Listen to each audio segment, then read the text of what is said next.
तमाम अहले वतन को जश्न आज़ादी मुबारक।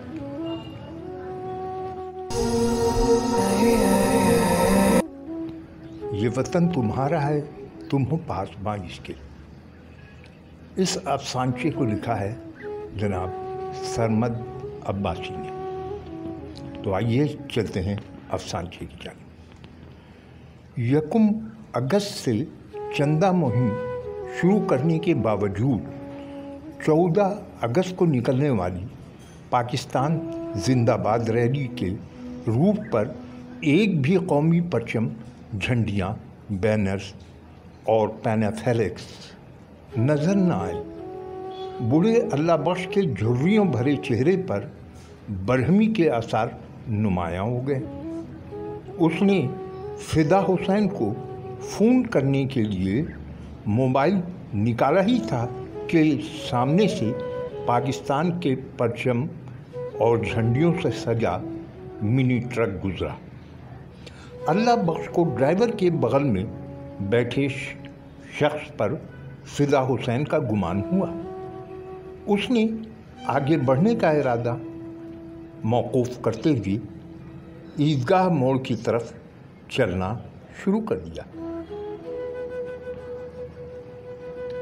कभी पाकिस्तान रैली के इंतज़ामात वो खुद करता था। रैली के रूट को अपने हाथों से सजाता और पाकिस्तान जिंदाबाद के फलक शगाफ नारे लगाता था। लेकिन पीराना साली ने उसे घर तक महदूद कर दिया। अब वो अपने बेटे की मोटरसाइकिल पर बैठकर रैली में शामिल होता था। हाँफते हाँफते वो सफ़ेद मिनी ट्रक के पास पहुंच ही गया। जल्द ही उसे फ़िदा हुसैन ने देख लिया और वो फुर्ती से उसकी जानिब बढ़ा। नज़दीक आते ही अल्लाह बख्श ने पूछा, बेटे फ़िदा, इस बार चंदा ठीक नहीं हुआ?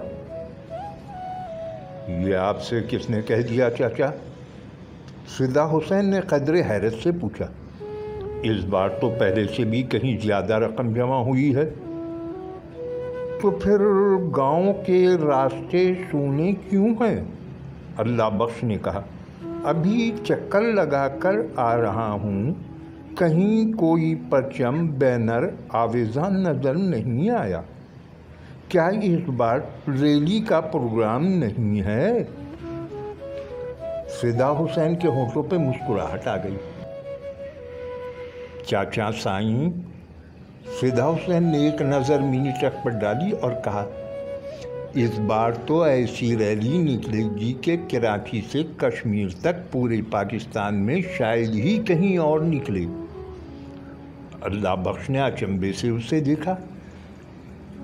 जी चाचा साईं, इस बार हमने गांव किस्तों को सजाने की बजाय कुछ जिंदगियों को सजाने का फ़ैसला किया है। इस बार हमने परचम और दीगर अशिया ख़रीदने की बजाय अशियाए खुर्दनोश कुछ दीगर चीज़ें ख़रीदी हैं। अल्लाह बख्श ने मिनी ट्रक की तरफ देखा जिसमें बड़े बड़े कार्टन लगे हुए थे। चाचा साईं, काछो के इलाके में पहाड़ों से आने वाले बरसाती रेले में कई गांव बह गए हैं। हज़ारों लोग बेसरो सामानी की हालत में इमदाद के मुंतज़िर हैं। इसीलिए हम सब ने मुत्तफ़क़ा तौर पर उनकी इमदाद करने का सोचा है ताकि जश्न आज़ादी के हकीकी मकसद पर अमल पैरा हो सकें। अल्लाह बख्श के मुँह से एक तवील सांस खारिज हो गई और इसका चेहरा सब्ज़ हलाली परचम के चांद तारे की तरह जगमगाने लगा। उसने बेख्तियार करीब बैठे फ़िदा हुसैन को बाजुओं में भर लिया। उसी वक्त ड्राइवर ने मिनी ट्रक में लगा टेप रिकॉर्डर चला दिया। मेजी हसन की रूह परवर आवाज़ में दुनिया का हसीन तरीन नगमा गूंजने लगा। ये वतन तुम्हारा है, तुम हो पासबां इसके।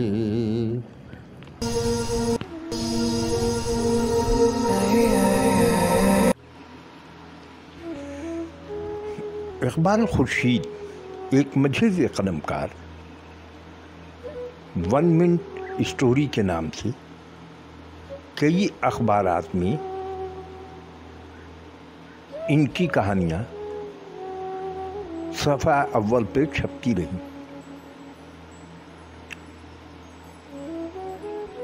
क़ारीन में भी उनकी कहानियाँ खासी मकबूल रहीं। तो आइए वन मिनट स्टोरी में नया अफसानचा सुनते हैं।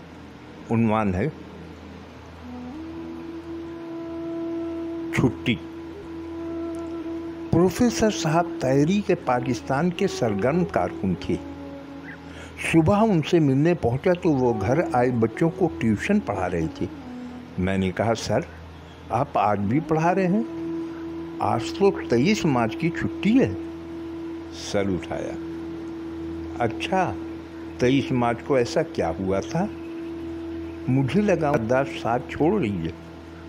सर, मुसलमानों ने एक आज़ाद मुल्क का मुतालबा किया था और फ़कत 7 बरस में पाकिस्तान हासिल कर लिया था। वो मुस्कराए। हमने एक फ़ैसला करके 7 बरस में पाकिस्तान बना लिया, मगर अफसोस 7 अशरों में अच्छा पाकिस्तानी बनने का फ़ैसला ना कर सके। ये कहकर फिर अपने काम में मसरूफ़ हो गए।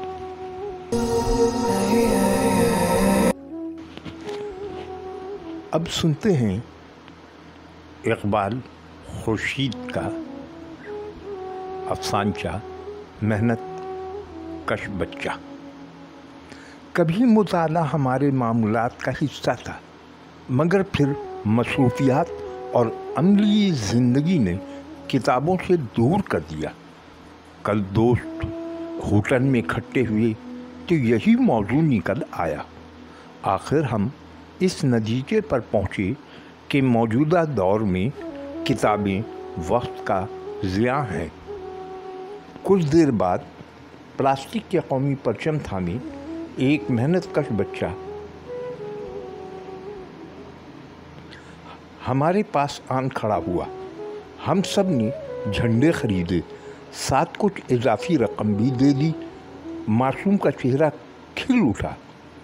इन पैसों का क्या करोगे? मैंने पूछा। इनसे उसकी आंखें चमक रही थीं। किताबें खरीदूंगा, पढ़ लिख कर आप लोगों की तरह बड़ा आदमी बनूंगा।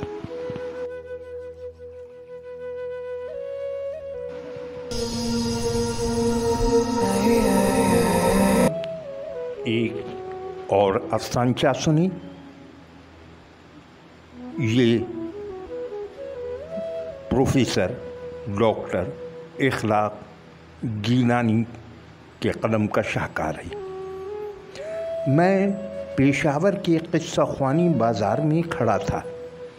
मेरी नज़रें पिंडाल पर जमी हुई थीं। बहुत सारे जोशीले नौजवान डेक पर बच रहे कौमी नगमे की धुन पर नारा लगा रहे थे। तभी एक नौजवान ने मुझे मुखातिब किया, लाला ये क्या होती है? आज यौम आज़ादी है ना, इसलिए लोग नारा लगा रहा है। ऐसा आज़ादी? रिश्वत का आज़ादी, मिलावट का आज़ादी, इंसान को कत्ल करने का आज़ादी, बेशर्मी का आज़ादी, झूठ बोलने, वतन को नुकसान पहुंचाने का आज़ादी। वो जोश और जज्बात में तेज़ तर बोल रहा था। हमारा लोग बुज़ुर्ग लोग ठुमका लगा कर आज़ादी नहीं पाया, खून बहा कर आज़ादी हासिल किया था। मेरा दादा और उसका भाई दोनों मुसलमानों को बचाने के लिए अपना इलाका से बहुत दूर बॉर्डर के पार तक गया था और वहाँ से मुसलमान को बचा बचा के लाया। आज़ादी तब मिला, आज़ादी ऐसे मिला, नाचने से नहीं मिलेगा। वो तो बोलकर आगे बढ़ गया, लेकिन मुझ पर छाया सकता टूट न सका।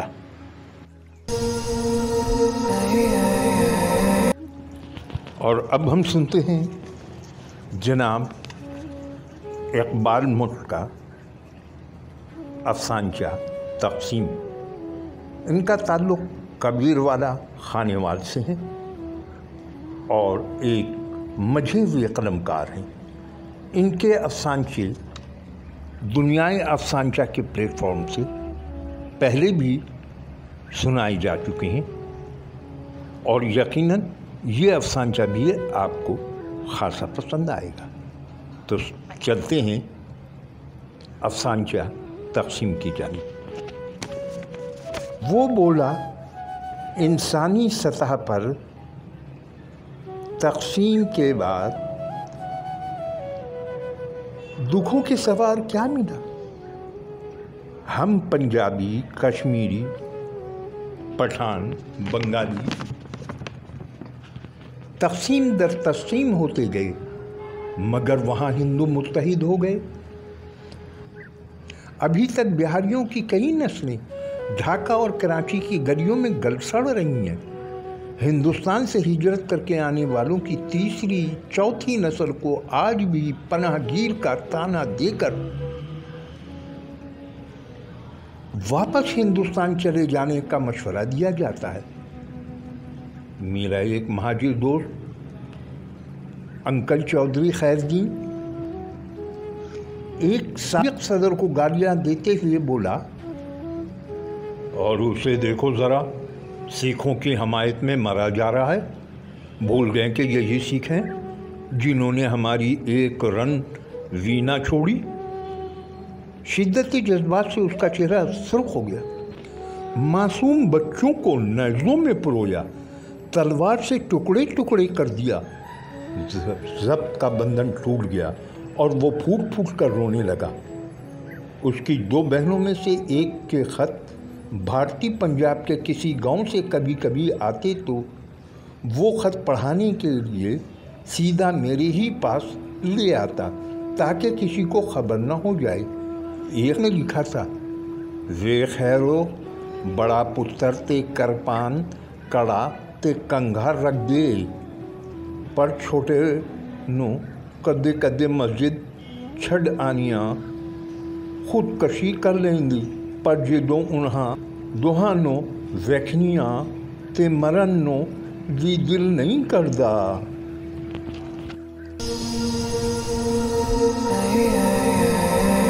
खालिद शेख ताहिरी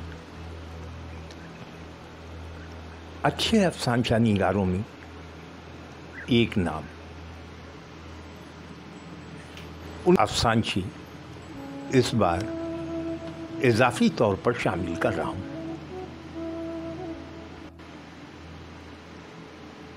तमाचा।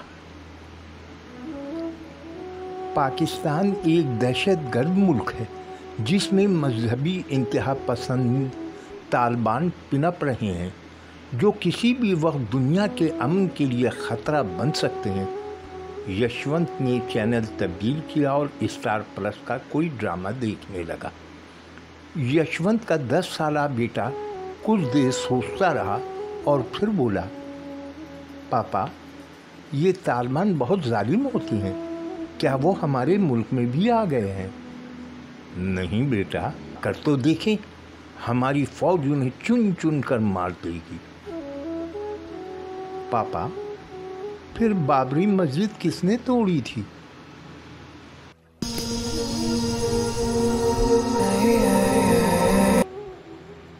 और अब मैं अपना एक अफसानचा सुनाता हूँ।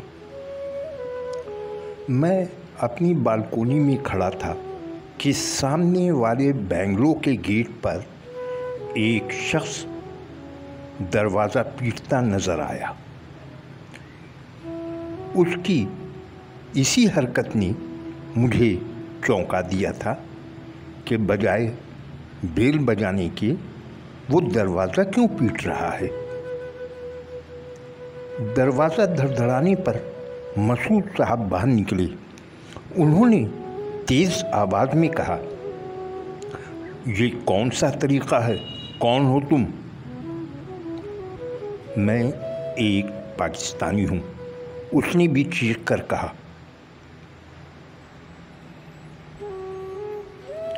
اس لیے میرا حق ہے کہ میں پوچھ سکوں، یہ آپ نے الٹا پرچم کیوں لگایا ہے؟ کیا یہ نہیں معلوم کہ پرچم الٹا لگانا پرچم کی توہین ہے؟ تم کیا خدائی فوجدار ہو؟ بچوں نے لگایا ہے، ہو سکتا ہے کہ الٹا لگ گیا ہو۔ واہ جناب، بچوں نے لگایا، اس کے معنی ہے آپ نے دیکھنے کی زحمت بھی گوارا نہ کی۔ یہ ہمارا قومی پرچم ہے، 2.5 میٹر کا معمولی کپڑا نہیں۔ اس کے تقدس کو سمجھنے کی کوشش کریں۔ اس پرچم کو اونچا رکھنے کے لیے میرے 2 بیٹوں نے اپنی جان کی قربانی دی ہے، ایک نے کارگل میں اور دوسرے نے بڈبیر میں، اور میرے باپ نے 1948 میں کشمیر میں۔ اس کے تقدس کی قسم، اب بھی 1 منٹ میں پرچم کو سیدھا نہیں کیا۔ وہ کچھ اور بولتا کہ جمع ہو گئے لوگوں نے بھی شور مچا دیا کہ پرچم سیدھا کریں۔ مرتا کیا نہ کرتا، کیوں نہیں خود اوپر جا کر پرچم سیدھا لگانا پڑا۔ اس شخص نے پرچم کو سلامی دی اور واپسی کے لیے مڑا تھا کہ پولیس کی 2 موبائل آ گئی۔ مسعود صاحب کی بیگم نے اپنے بھائی کو فون کر دیا تھا، جو سیاست میں ایک مقام رکھتے ہیں۔ ان کے حکم پر پولیس آئی تھی اور کسی کے گھر جا کر دھمکانے کا چارج لگا کر اسے لے گئی، اور میں بالکونی میں کھڑا سوچ رہا تھا، کیا واقعی ہم میں حب الوطنی ہے؟ ہم یوم آزادی مناتے ہیں یا پیسوں کی نمائش کرتے ہیں؟